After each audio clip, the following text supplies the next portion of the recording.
That's why I asked you to do it. Oh, good point. Good point. These people are confused. Just need to love God stronger. Do I love God or do I love me? I call it the street Jesus. Live from the Pathway Studios in Johnston proper. You are live from the Path.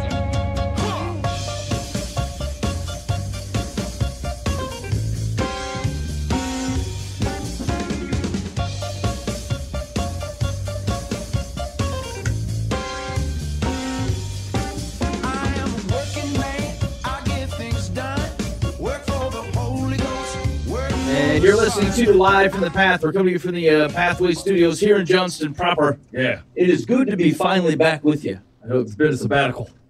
Is that? Yeah. That's the way to call it, Mike. We did this intentionally. Absolutely. Okay. Shouldn't we have like refreshed or something then?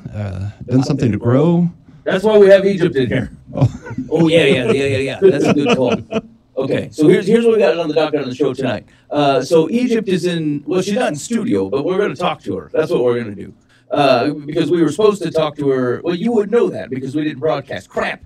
I've let the fourth wall down, Mike. Well, here's the thing. People can listen to the show once and go, you know what I bet? I bet these fellas screw stuff up. And so I feel like it's an accurate representation that they'd have figured it out already. That's true. But you might as well give them a right understanding of what they're getting into. That's correct. Yeah. Okay. Like if you get into somebody's car and they put the stickers not in the right place on the license plate, but they put them kind of up and down on both sides and everywhere. Yeah. That's a good indicator that I don't want to get in that car. That's exactly right. Okay, that's what I thought. All right, so anyway, we're going to talk to Egypt. I'm super excited. I'm interested because I have some favorite tunes, tracks on the album, and I'm going to run through and kind of get her thoughts on. You're going to guess why they're my favorite. So we're going to talk to Egypt about her new album, Cathedrals. You're gonna dig on this. If you have or have not dug on previous work, I would highly encourage you to check this out. And so we're going to talk to her about that. And she also had promised just weeks ago Grammys and cheeseburgers. So we're going to get into all that stuff and see how things are going. Also, Mike had an article that he came across says 23 Easters and the church is gone. Yeah, I got stuck in it in the Facebook. The sound community was having a conversation about it, and basically it was talking about the declining attendance of denominational churches or whatever. And the conversation followed was actually pretty decent, so I thought we'd run through it real quick. Okay, sweet. I would think that Easter will continue. Yeah, it's more. We'll talk about it then, I guess. Huh? Yeah, we'll involve it in the. I'm pretty sure the Lord's Day will stand.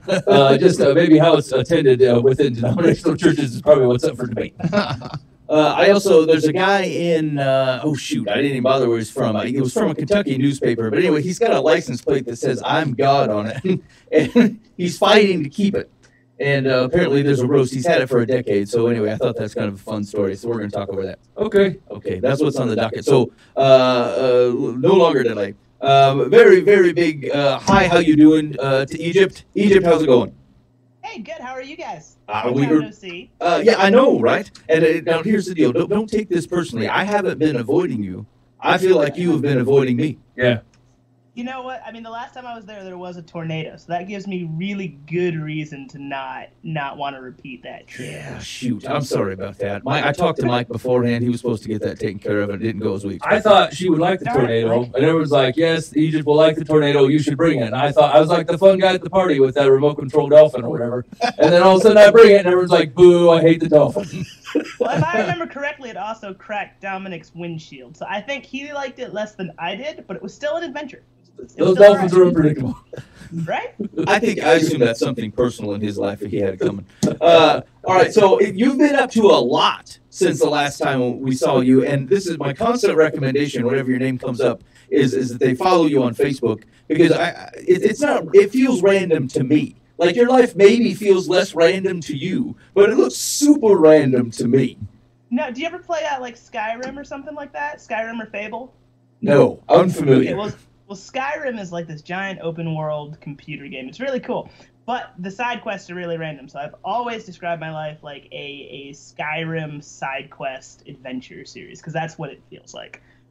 Okay, well, you're succeeding because that's what it looks like.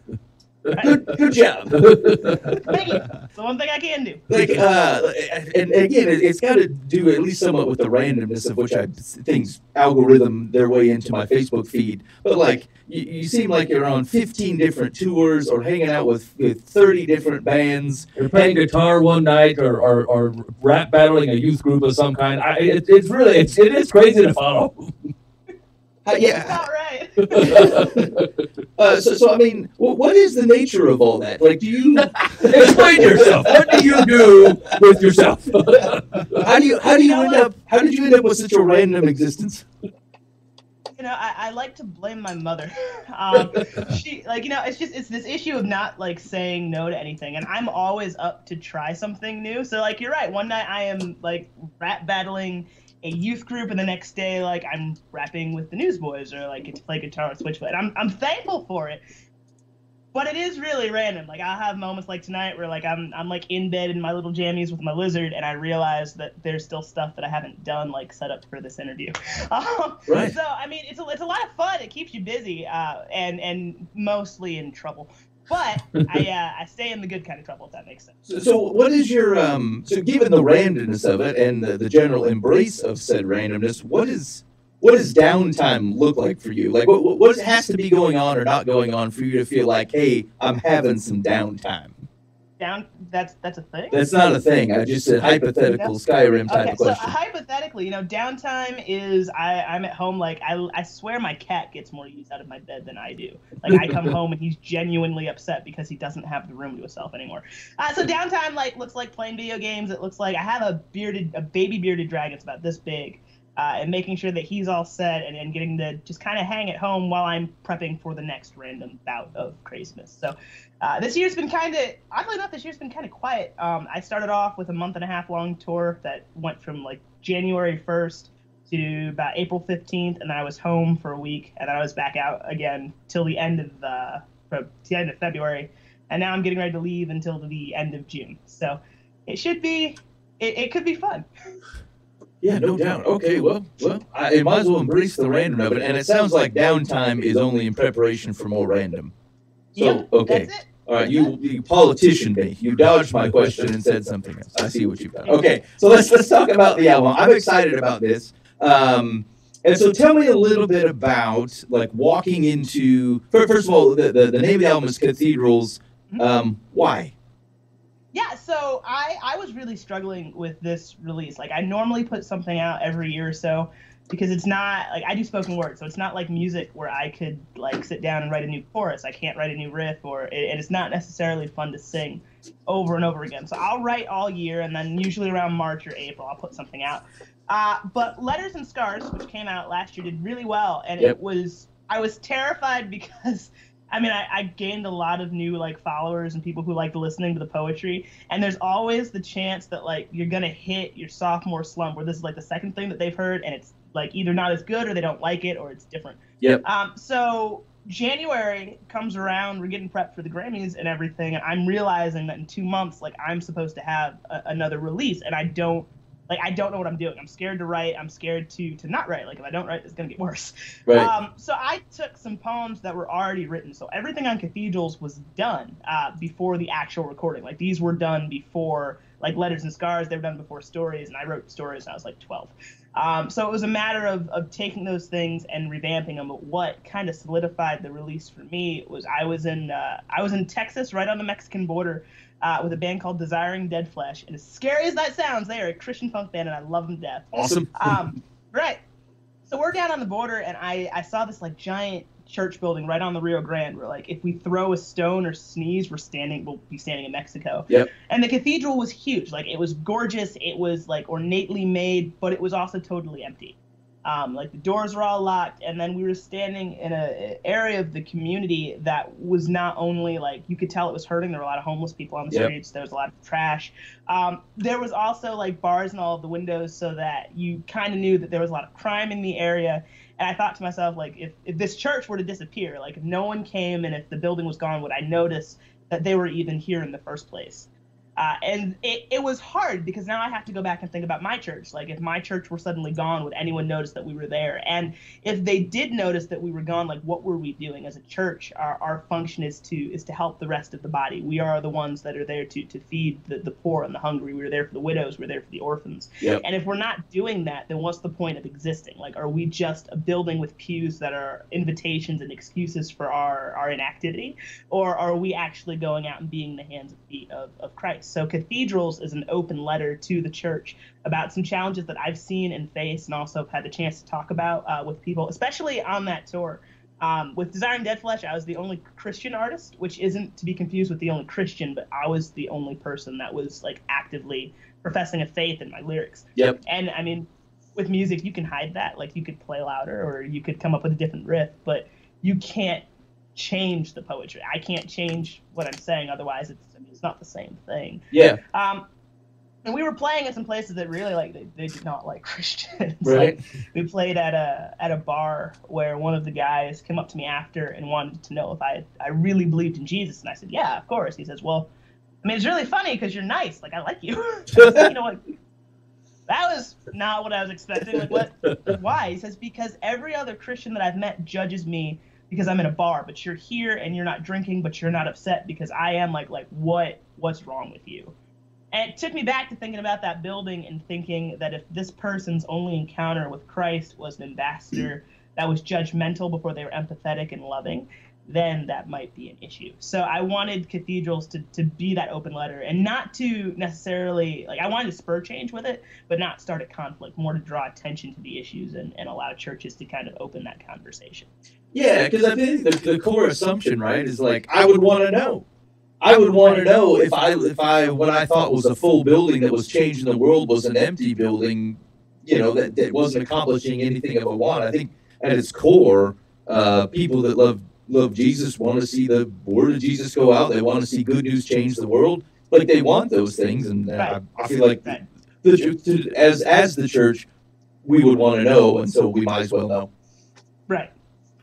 Well, it seems just as scary to have a full building that's not changing the world either, you know? Dang. You know what I'm saying? Like, it's fairly indicting and something to think about. What are you doing on Sundays? So that's interesting because, like, obviously that theme, especially after listening to you talk about it, as I kind of cycle through the tracks, it persists, and I think you catch it more glaring in some versus others. But certainly it's universal. As a matter of fact, I'll give it away. My fighting for favorite tracks. So Wordplay was my favorite, and then Handshakes and First Impressions ended up being my top. So it ended up taking the spot.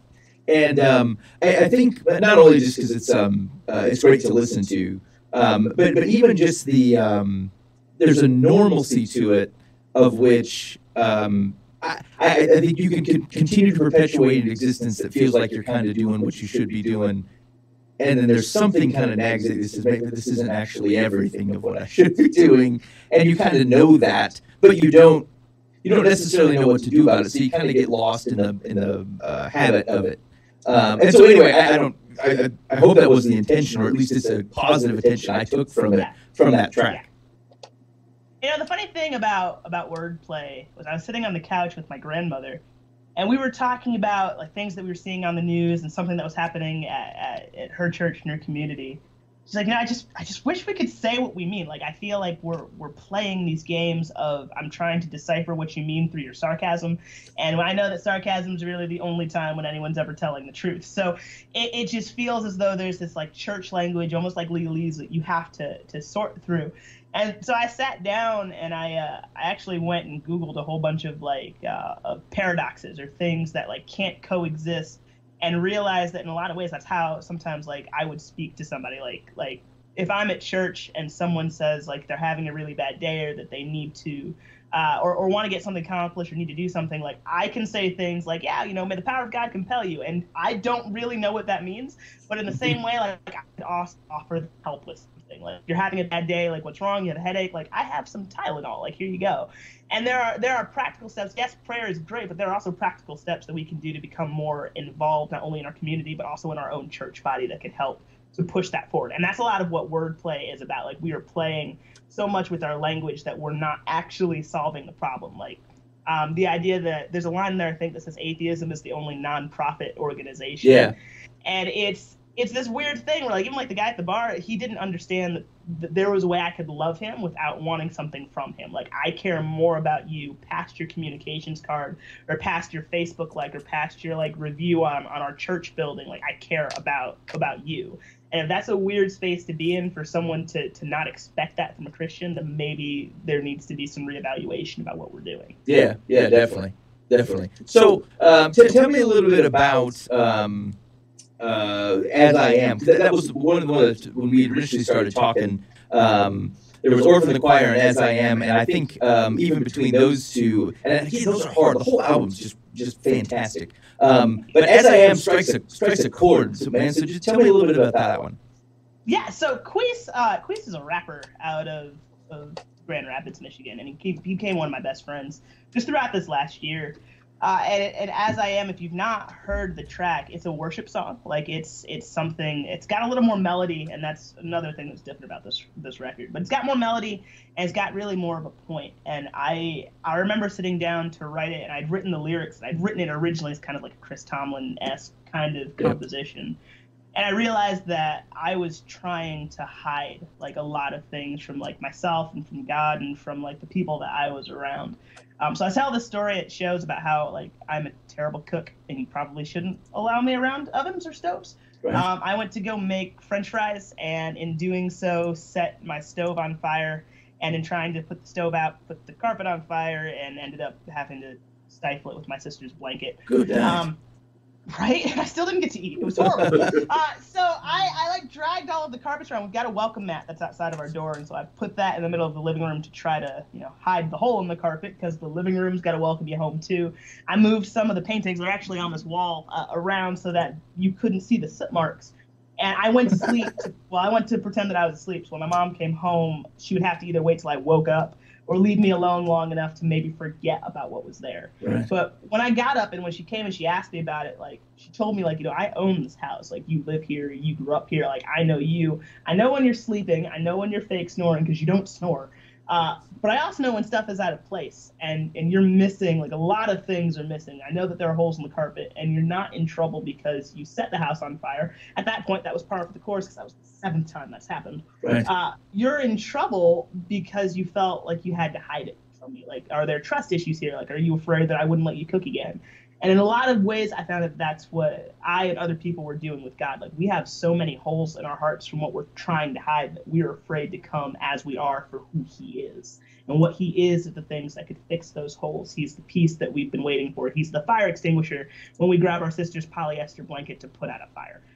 So As I Am is kind of, it's a reminder to myself especially, but also to others, that we can come as we are with all of our baggage and all of the holes and all of the things that we're struggling with, to a God who not only already knows about it, but loves us in spite of ourselves.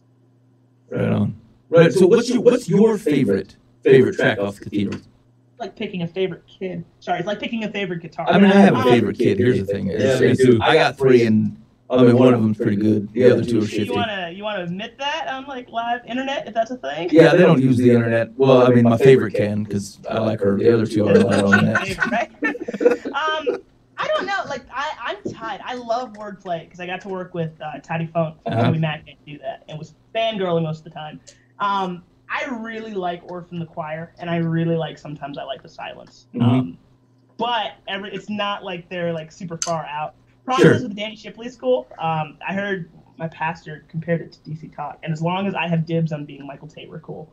But Orphan the Choir and Sometimes I Like the Silence probably hit home the most for me. Like, I'm good and bad days. So Sometimes I Like the Silence is the only track on this record without music.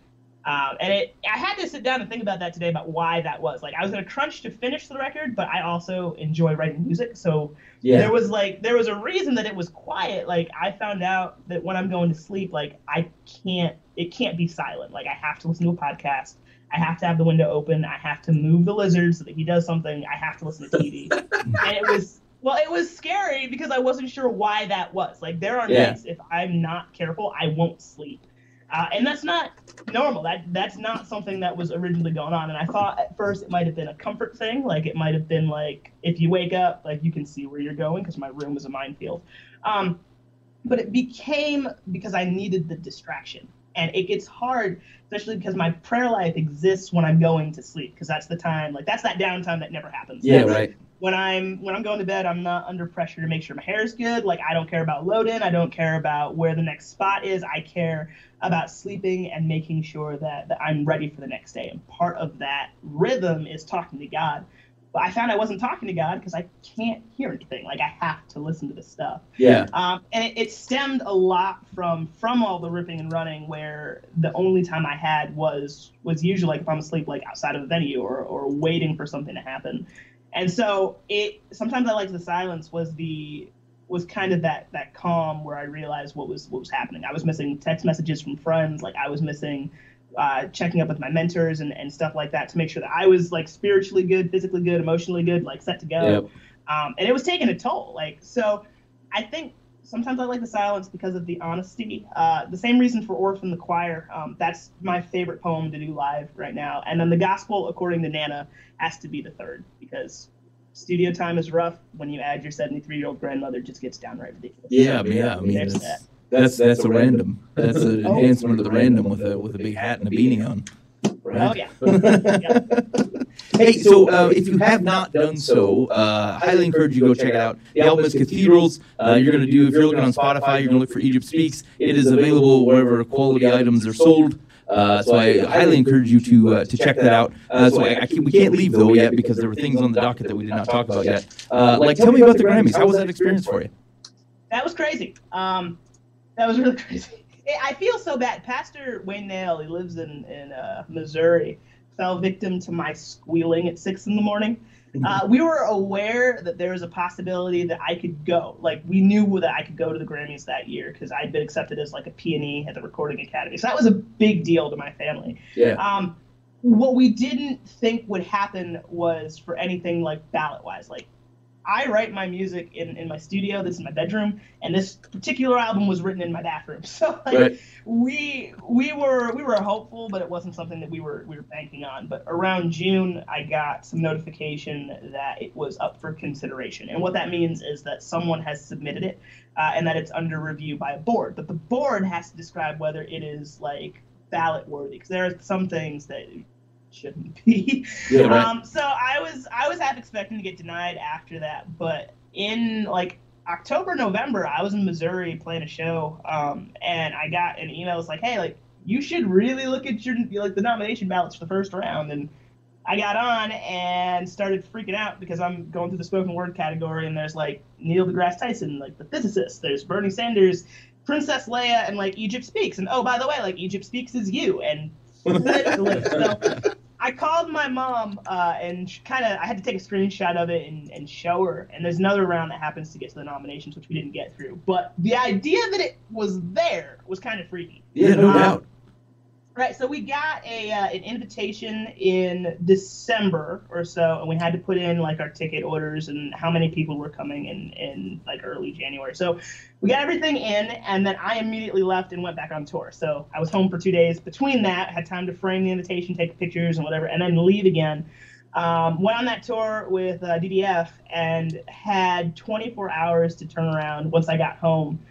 To head out. So I took my grandmother, I took my cousin and myself, and we stayed in New York and got to hang out. Casting Crowns was sitting in front of us, and Juan Devo was one of my Camp Electric instructors, like one of my favorite human beings. So it was really weird to like sit behind him at the Grammys when like your stuff was on the ballot. Yeah, and, right. hey, like so was mine. Like, nice to see you. Got to like see Danny Goki. We hung out with some friends and some larger bands and did a few after parties, which got annoying when they started carding me and I couldn't go to any of them. Yeah, that's rough. But the one that they did let me go to, they also let me play guitar a little bit, which was nerve-wracking, but it was a lot of fun. Wait, did Nana go to the parties?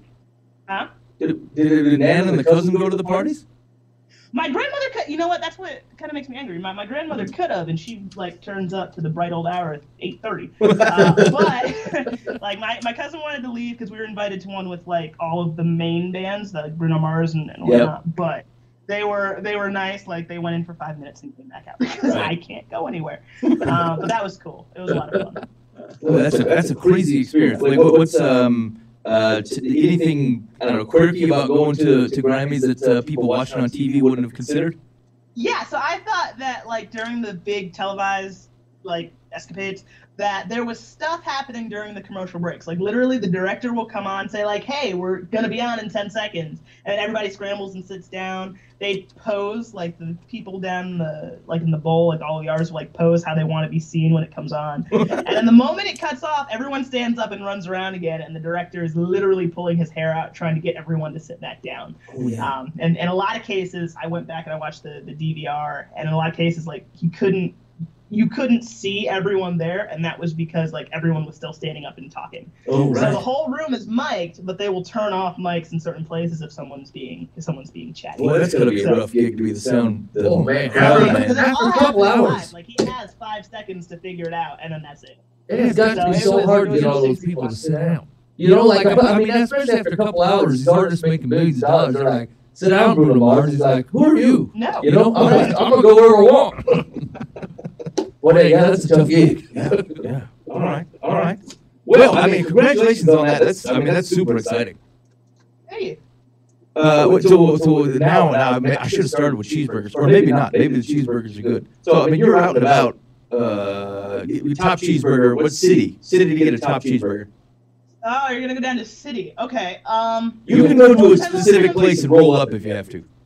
Right. No. So it depends on like what I'm looking for. If I'm looking for like a fast, quick, cheap cheeseburger, then there is a spot in New York across the street from Madison Square Garden that has a deluxe cheeseburger for $2.50. It tastes like absolute poop, but it's cheap and it's there and it's fast. That's awesome. Yeah. But San Antonio, I had been waiting to go to In-N-Out like since I started touring. I was hearing people on the Winter Jam tour talking about how good In-N-Out was and how they make a trip every time, and so I was like trying to plan tours like the further west I could get based on locations of In-N-Out. And when I found out that we were going to be there in January, like I mapped Quest how far the In-N-Out was from the venue and told the band like we were stopping when we get there, like we were going to take an hour to go and eat, like we were sitting down, we're going to eat the stuff, and it was worth it. The fries were not, but the burger and the milkshake were absolutely totally worth it. San Antonio, the In-N-Out that was there is good, and then Zombie Burger in Des Moines. Okay, right on. So I've never been to an In-N-Out. Mike, In-N-Out? No, never been. Dan? Yeah, they're good. I think it's good. You're missing it out. Okay. Yeah. Dan, all right. I've heard the fries aren't good. I've always heard they were. I mean, my experience.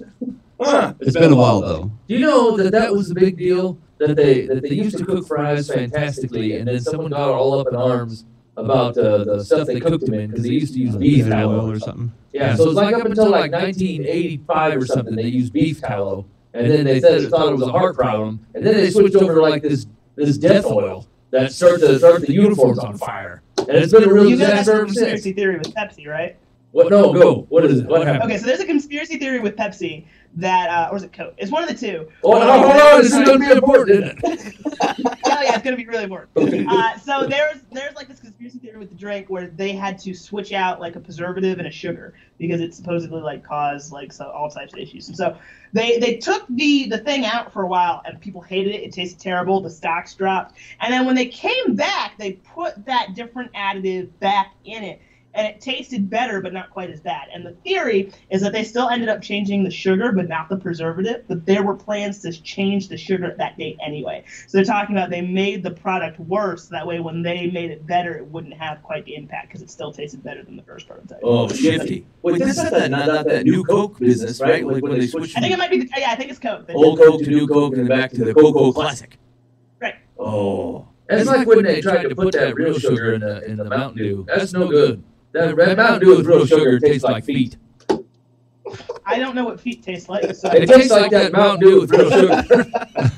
There's no reason to try both. I'm solidifying that both taste like stick with feet. the Mountain Dew with sugar, and I'll take your word for it. Yeah, corn syrup, that stuff that'll kill you over the decades, that's for me. Gotcha. All right. Well, hey, so things to do directly after listening to the interview. One, you're gonna go follow Egypt on the Facebook. Twice. Do it twice. Yeah. Well, dude, you can't do it twice. You click it again, you end up. Yeah, then you're not following I'm anymore. terrible at social media. Stop talking. You don't get to speak to it. All right, so this is what you're gonna do. You're gonna go follow on Facebook. You're gonna go buy that album, preferably.